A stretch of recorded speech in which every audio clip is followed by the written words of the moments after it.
Apa yang selalu ada? Apa? Ada apa? Lawak. Aku bilang. Okay, kali ni tak sampai tau. Kali ni tak sampai. Tak dapat. Sampai pula.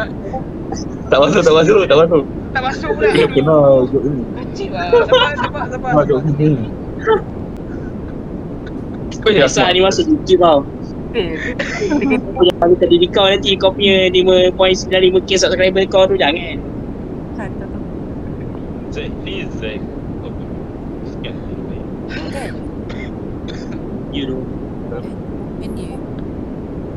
Aku flash depan dia. Aku rasa tengah cari inside joke ni. Mana ada? Dia tengah cari itu. Punchline dia supaya dapat masuk. Supaya dia Jik, mana Jik? Aku nak tanya. Aku rasa kau tahu ni jawapan ni. Apalah. Aku masuk adat. Adat. Ada mesti ada. Okay.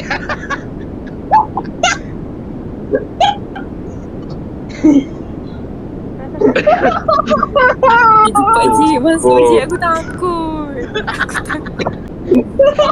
Kalau mungkin aku makin biar ni payah ni. Zack. Cepat Jik. Masuk game. Orang tu boleh. Aisyah, kau boleh nafas lagi ke? Takut dengan korang. Tidak. Oh you. Tu. Mana? Dekat tangan Fir. Mana Fir? Okay. You otak ni. Aku ingat satu benda. Apa? Okay, aku tanya korang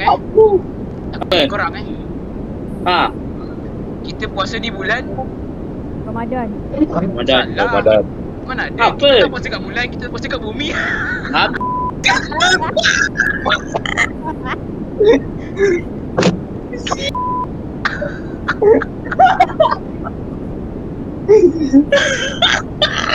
Aku harap malam ni ada Eva, diam.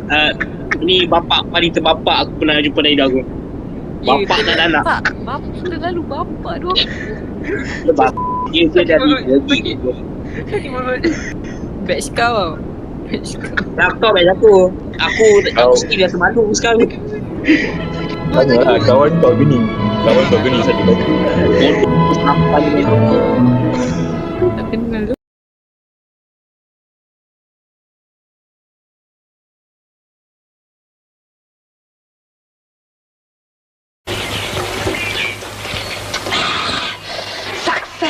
Sukses. Dah cukup puas hati. Alamak.